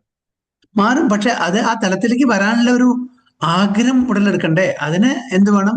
അതിന് ഭക്തന്മാരായിട്ടുള്ള ഒരു സംഘം വേണം. ഇപ്പൊ ഞാൻ എപ്പോഴും ഒരു കള്ളന്റെ കൂടെ ഞാൻ സഹവസിക്കുകയാണ്. അപ്പൊ എൻ്റെ എന്തായിരിക്കും കോൺഷ്യസ്നെസ്?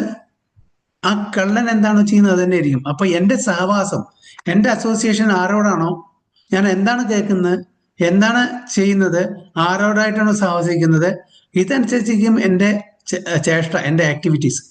അപ്പൊ നമ്മൾ നല്ല ആൾക്കാരായിട്ട് ആക്ടിവിറ്റി ചെയ്താൽ നമ്മൾക്ക് ഈ കാര്യങ്ങൾ, ഭക്തി സേവനം അല്ലെങ്കിൽ പ്രാണായാമം, ഈ എക്സസൈസ്, എന്തിനാ എക്സസൈസ് ചെയ്യുന്നത്? ഭഗവത് സാക്ഷാത്കാരത്തിന് വേണ്ടിയിട്ട്. നമ്മളുടെ ഇന്ദ്രിയങ്ങളെ സംയമനത്തിന് കൊടുന്ന് അതിനെ കൺട്രോൾ ചെയ്ത് അതിനെ ഭക്തിയിലേക്ക് നയിക്കുന്ന ഒരു പ്രക്രിയ അങ്ങനത്തെ ആൾക്കാരായിട്ട് കൂട്ടുകൂടുമ്പോഴേ ഉണ്ടാവുള്ളൂ. അപ്പൊ അതിനൊരു സൗകര്യം, അവസരം നമുക്ക് കിട്ടിയാൽ തീർച്ചയായിട്ടും നമുക്ക് രക്ഷപ്പെടാം. അത് കുറച്ചല്ലേ ഉണ്ടാവുള്ളൂ. ചൊല്ലുണ്ടല്ലോ, കാക സംസർഗം ഉണ്ടായാൽ കുയിലിനൊച്ച മാറും, കാക്കയുടെ കൂടെ കൂടിയാലും കുയിലിനൊച്ച മാറില്ല. അല്ലല്ല, അത് ആ ഒരു പ്രോവർബ് കോണ്ടെക്സ്റ്റിൽ നമ്മൾ ഉപയോഗിക്കും. ആ ഒരു പ്രോവർബ് പറഞ്ഞ് ശരിയാണ്. കാക്കയായിട്ട് കൂടിയാൽ കുയിലാവില്ല എന്നല്ലേ? അല്ല, കുയിലിനൊച്ച മാറത്തില്ലോ, കാക്കയുടെ സൗണ്ട് അതെ, അത് അപ്പിയറൻസ് മാത്രം, ഔട്ട്വേർഡ് അതാണ്. പക്ഷെ സ്വഭാവം നമുക്ക്, ഞാൻ പറഞ്ഞുതരാം. ഇപ്പൊ ഞാൻ എപ്പോഴും ഒരു കള്ളുകുടിയന്റെ കൂടെ ഞാൻ ജീവിക്കുകയാണെങ്കിൽ ഇന്നല്ലെങ്കിൽ നാളെ ഞാനൊരു കള്ളുകുടിയനായിട്ട് മാറി തീർന്ന എല്ലാ ഒരു ചാൻസസും ഉണ്ടായിരിക്കും. നേരെ മറിച്ച് ഒരു കള്ളുകുടിയൻ ഒരു നല്ല ആൾക്കാരുടെ കൂടെ കൂടുകയാണെങ്കിൽ ഇന്നല്ലെങ്കിൽ നാളെ പതുക്കെ പതുക്കെ അവ കള്ളുകൂടി സ്വഭാവം വിട്ടിട്ട് ഒരു നല്ലൊരു വ്യക്തിയായിട്ട് മാറും. ഒരു ഇരുമ്പ് കഷ്ണം എപ്പോഴും അടുപ്പിലിട്ട് ആ തീയിന്റെ കൂടെ സഹവസിക്കുകയാണെങ്കിൽ ആ ഇരുമ്പ് കഷ്ണത്തിന്റെ തീയിന്റെ ക്വാളിറ്റി കിട്ടുന്നത് പോലെയാണ് എല്ലാം. ഒരിക്കലും തണുത്തായിട്ട് ഇരിക്കില്ല. ഇരുമ്പ് കഷ്ണം തീയിലിട്ടാൽ, തണുത്ത ഇരുമ്പ് കഷ്ണമാണെങ്കിൽ ശരി, അത് തീയിലിട്ടാൽ അത് അതിന്റെ ക്വാളിറ്റി, തീയിന്റെ ക്വാളിറ്റി കിട്ടും. അതേപോലെ നമ്മളും ആരാണോ, നമ്മൾ എന്താണ് റിപ്പീറ്റഡ്ലി കേൾക്കുന്നത് അത് നമ്മുടെ കോൺഷ്യസിനെ ഇൻഫ്ലുവൻസ് ചെയ്യും. നമ്മൾ എന്താണോ റിപ്പീറ്റഡ്ലി കാണുന്നത് അത് നമ്മുടെ കോൺഷ്യസിനെ ബാധിക്കും. എന്ന് നമ്മളെ ആരോടാണോ സഹവസിക്കുന്നത് അത് നമ്മുടെ കോൺഷ്യസ്നെസ്സിനെ അറിയാതെ ബാധിക്കും. സ്ലോലി, അത് ഉടനെ കാണില്ല, സ്ലോലി ആൻഡ് ഗ്രാജുവലി ആണ് വരുന്നത്. നമുക്കറിയില്ല. നമ്മളിപ്പോ ഫോർ എക്സാമ്പിൾ ഇതിന് മുമ്പേ ഞാൻ എൻ്റെ സ്വന്തം കാര്യം പറയുകയാണെങ്കിൽ, ഞാൻ മത്സ്യമാംസം കഴിച്ചിരുന്നു. ഓക്കെ, ഇപ്പൊ അത് കഴിക്കുന്നില്ല. എന്താണ് കാരണം? അസോസിയേഷൻ. ഞാൻ ബ്രാഹ്മണനായിട്ടില്ല. ബ്രാഹ്മണന്മാരുടെ ഇതാണ് ആ സത്വഗുണം. ആ സത്വഗുണത്തിലേക്ക് ഞാൻ വളരാൻ കാരണം എൻ്റെ അസോസിയേഷൻ അല്ലെ? ഞാൻ കേൾക്കുന്നത്, ഞാൻ കാണുന്നത്, ഞാൻ സാഹസിക്കുന്നത് അങ്ങനെ സത്വഗുണത്തിലുള്ള ആൾക്കാരാവുമ്പോൾ എൻ്റെ പ്രവൃത്തി ഓട്ടോമാറ്റിക്കലി മാറും. സോറി, സുചി മാതാജി എന്തോ പറയാൻ ആഗ്രഹിച്ചു, എന്താണ് പറഞ്ഞത്? സംസർഗേ ദോഷഗുണേ ഭവന്തി എന്ന് പറയും. സംസർഗേ ദോഷഗുണേ ഭവന്തി. അതായത് സംസർഗം, നമ്മുടെ അസോസിയേഷൻ ആ ദോഷഗുണത്തിനെ ഇല്ലാതായിരിക്കും. അതേപോലെ അത് ഓപ്പോസിറ്റ് സംഭവിക്കാം. ഒരു നല്ല വ്യക്തി, അത് എഗെയിൻ പ്രഭു പറയുന്നതിൽ ഒരു കാര്യമുണ്ട്, കനിഷ്ഠ ലെവലിലാണെങ്കിൽ അത് സംഭവിക്കും, ഉത്തമ ലെവലിലാണെങ്കിൽ ഒരിക്കലും സംഭവിക്കില്ല. ഉത്തമ അധികാരി പ്ലാറ്റ്ഫോമിലാണെങ്കിൽ എത്ര തന്നെ സംസർഗം, ഏത് തന്നെ സംസർഗം വന്നാലും ശരി അവർ മാറില്ല. ഉദാഹരണത്തിന് പ്രഭുപാദ്, മംഗളമാതാജിക്ക് പോയിന്റ് ആണ് ഞാൻ പറയുന്നത് ക്ലാസ്സിന്. ഓക്കെ, അതായത് പ്രഭുപാദ ഉത്തമ അധികാരിയാണ്. പ്രഭുപാദയുടെ കൂടെ ഏത് ഹിപ്പി അല്ല, ഏത് ചീത്ത പ്രവൃത്തി ചെയ്യുന്ന ആൾക്കാർ വന്ന് സഹവസിച്ചാൽ പ്രഭുപാദ മാറില്ല. അതുപോലെ മധ്യമാധികാരി മാറില്ല, കനിഷ്ഠാധികാരി മാറും. ഹരേഷ്ണ പ്രഭു, അത് ചെന്നൈയിലെ ഇത് നമ്മുടെ ഉള്ളിൽ നിന്ന് ഒരു തോന്നലില്ലാണ്ട് ആർക്കും മാറ്റാൻ പറ്റില്ല. സത്യം പറയാലോ, എന്റെ റൂംമേറ്റ് 5-6 വർഷം ഞങ്ങൾ ഒരുമിച്ച് താമസിച്ചാണ്. റൂമിൽ റൂമിലെ തൊട്ടപ്പുറത്തെ റൂമിൽ ഞാനൊരു ആള് ഡെയിലി മദ്യപിക്കാനാണ്. ഉപദേശിച്ചാലും പറ്റില്ല. പക്ഷെ ഒരു കാര്യമാണ് ചോദിച്ചു, പബ്ലിക്കായിട്ട് കുടിക്കില്ല, രഹസ്യമായിട്ട് റൂമിൽ എന്റെ മുന്നേ ഒന്നും കുടിക്കാൻ ഒരു ഭയലാണ്. ആളെത്ര ഉപദേശിച്ചു, പക്ഷെ അതാണ് അയാൾക്ക് തോന്നാണത്. നമ്മളെത്ര പറഞ്ഞാലും ഇപ്പൊ ഭഗവാന്റെ ഇപ്പൊ ഈ കഥകള് ഗുരുവായൂർ അമ്പലത്തില് എത്രയോ ആൾക്കാർ കേൾക്കും. ഞാൻ ഒരുപാട് കണ്ടു. പക്ഷെ ഗുരുവായൂർ അമ്പലത്തിൽ കയറുന്ന തള്ളു കണ്ടു കഴിഞ്ഞാൽ ഈ കഥ കേട്ട ആൾക്കാരല്ലേ തള്ളണം. ഈ കഥ കേട്ട ആൾക്കാരാണോ ഈ തള്ളണം നമുക്ക് തോന്നുന്നു. ഒരു ഭക്തി, ഒരു മനുഷ്യസ്നേഹം ഇല്ലാത്ത രീതിയിലാണ് അവിടെ തള്ളുക. അല്ല, അതെന്താ സംഗതി, അത് പരിവർത്തനം വരുത്തുന്നില്ല അവരെ. കാരണം അവർ മെക്കാനിക്കലി കയറുന്നു.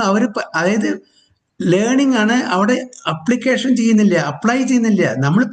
നമ്മളൊക്കെ ഇതൊക്കെ തത്വങ്ങൾ മനസ്സിലാക്കി. നമ്മൾ എത്ര ആൾക്കാർ ഇത് പ്രാവർത്തികത്തിൽ കൊണ്ടുവരുന്നുണ്ട്?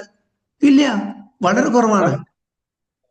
ഇതേപോലെ തന്നെയാണ് കാര്യങ്ങളെല്ലാതും പറയുമ്പോ അല്ല, അവനവന്റെ ഉള്ളിൽ നിന്ന് മറ്റേ ചീത്ത പ്രവൃത്തി അങ്ങനെയല്ല. ചീത്ത പ്രവൃത്തി എന്ന് പറഞ്ഞാൽ നമ്മൾ ലോവർ ലെവലിലാണെങ്കിൽ പെട്ടെന്ന് നമ്മളെ ഇൻഫ്ലുവൻസ് ചെയ്യാൻ പറ്റും. അത് നമ്മളെക്കാൾ, ഫോർ എക്സാമ്പിൾ, ഇപ്പൊ പ്രഭു പറഞ്ഞു, പ്രഭുവിന്റെ കൂടെ മദ്യപിക്കുന്ന ആൾക്കാർ, ആ മദ്യപിക്കുന്ന ആൾക്കാർ പ്രഭുവിനെക്കാളും വീക്ക് ആയതുകൊണ്ടാണ്. ഇപ്പൊ ഞാനും ഇതേ സിറ്റുവേഷൻ കൂടെ ബോംബെയിലുള്ള സമയത്ത് കടന്നുപോയതാണ്. അപ്പോൾ നമ്മളുടെ മനസ്ഥിതി, മനോനില, അതിന്റെ ആ സ്ട്രെങ്ത് മറ്റു വ്യക്തിയെക്കാളിലും കൂടുതലാണെങ്കിൽ നമ്മൾ അവരെ കൺട്രോൾ ചെയ്യും. അവരെക്കാട്ടിലും കുറവാണെങ്കിൽ അവർ നമ്മളെ കൺട്രോൾ ചെയ്യും. അത്രേ ഉള്ളൂ, അത്ര വ്യത്യാസമുള്ളൂ. അപ്പൊ നമ്മൾ കൺട്രോൾ ചെയ്യണമെങ്കിൽ നമ്മളുടെ മനോനില, നമ്മളുടെ സ്ട്രെങ്ത് മറ്റുള്ളവരെക്കാളും കൂടുതലായ നമ്മൾ അവരെ കൺട്രോൾ ചെയ്യും. നമ്മളുടെ മനോനില അവരെക്കാളും കുറവാണെങ്കിൽ അവർ നമ്മളെ കൺട്രോൾ ചെയ്യും. ആ ഒറ്റ വ്യത്യാസമുള്ളൂ. അപ്പോൾ പൊതുവെ in general this is the rule. പിന്നെ അതിൽ എക്സെപ്ഷൻസ് നമ്മൾ ജനറൽ റൂളായിട്ട് പറയാൻ പറ്റില്ല. ഇപ്പൊ ഞാനും പ്രഭു ഒക്കെ ഇങ്ങനത്തെ ഇത് കൂടെ പോയിട്ട് എന്നെ ഇൻഫ്ലുവൻസ് ചെയ്യാൻ പറ്റിയിട്ടില്ല. അതേപോലെ ബോംബെയില് ഞാൻ അങ്ങനെ കൂടെ സഹവിച്ചാലും കൂടെ പോയ ആൾക്കാരും മദ്യപിക്കുന്ന ആൾക്കാരും, പക്ഷെ എനിക്ക് ആ സ്വഭാവം കിട്ടിയില്ല. കാരണം എന്നെക്കാട്ടിലും അവർ കള്ളു കുടിച്ച് ശീലിച്ചത് കൊണ്ട് അവരുടെ മനോനില ലോവർ ലെവലിലായിരുന്നു. ഞാൻ അതിൽ ഇടപെടാതെ ജീവിച്ചുകൊണ്ട് എനിക്ക് അത് കൺട്രോൾ ചെയ്യാനുള്ള ശക്തി, ഭഗവാന്റെ അനുഗ്രഹം ഉണ്ടായിരുന്നു. അതുകൊണ്ട് ഞാൻ അതിൽ അകപ്പെട്ടില്ല. ഭഗവാന്റെ അനുഗ്രഹം കൂടി വേണം കേട്ടോ, ഇല്ലെങ്കിൽ നടക്കില്ല. ഭഗവാന്റെ അനുഗ്രഹമാണ്. അതായത് ഈ വാർത്ത അത് ഞാൻ പറയുന്നത്, ഉത്തമാധികാരി മധ്യമാധികാരി ഒരിക്കലും ഇതിൽ പെടില്ല. ഉത്തമാധികാരി എന്ന് പറഞ്ഞാൽ ഏതൊരു പരിസ്ഥിതിയിലും തൻ്റെ ആദർശങ്ങൾ ഉയർത്തിപ്പിടിച്ച് അത് പ്രകാരം ജീവിക്കുള്ളൂ. അതുകൊണ്ടാണ് പ്രഭുപാദ 70ാമത്തെ വയസ്സിലും ഇങ്ങനെ ഏറ്റവും ലോവസ്റ്റ് ആയിട്ടുള്ള, ഡൗൺ ട്രോഡൻ ആയിട്ടുള്ള എല്ലാ പാപകർമ്മങ്ങളിലും ഏർപ്പെട്ട് ജീവിക്കുന്ന അവരുടെ കൂടെ വസിച്ചിട്ടും കൂടിയിട്ട് അവരെ ട്രാൻസ്ഫോം ചെയ്യാൻ പറ്റി. അല്ലാണ്ട് പ്രഭുപാദ അവരൊരാളായില്ല. ഇതാണ് വ്യത്യാസം. അപ്പോൾ ഉത്തമാധികാരി മധ്യമാധികാരി ഇതിൽ പെട്ടില്ല. കനിഷ്ഠ ലെവലിലുള്ള ആൾക്കാരെ പെട്ടുള്ളൂ. അതാണ് വ്യത്യാസം. മംഗളമാതാജി മനസ്സിലായോ? മനസ്സിലായി. ഹരേ കൃഷ്ണ.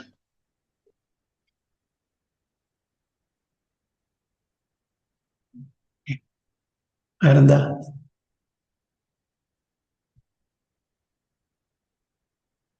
ഓക്കെ, അപ്പൊ ഇവിടെ നിർത്താം. വാഞ്ചാകൽപതരുഭ്യശ്ച കൃപാസിന്ധുഭ്യശ്ച പതിതാനാം പാവനേഭ്യോ വൈഷ്ണവേഭ്യോ നമോ നമഃ. അനന്തകോടി വൈഷ്ണവതി കി ജയ, ചില പ്രഭുപാദ് കി ജയ, ഗുരു മഹാരാജ് കി ജയ, ഗോപ്രേമാനന്ദ. അപ്പൊ 26, 27 നമ്മളെടുത്തത്. അപ്പൊ അടുത്ത ക്ലാസ്സിൽ 28 നോട്ട് ചെയ്തോളൂ. പിന്നെ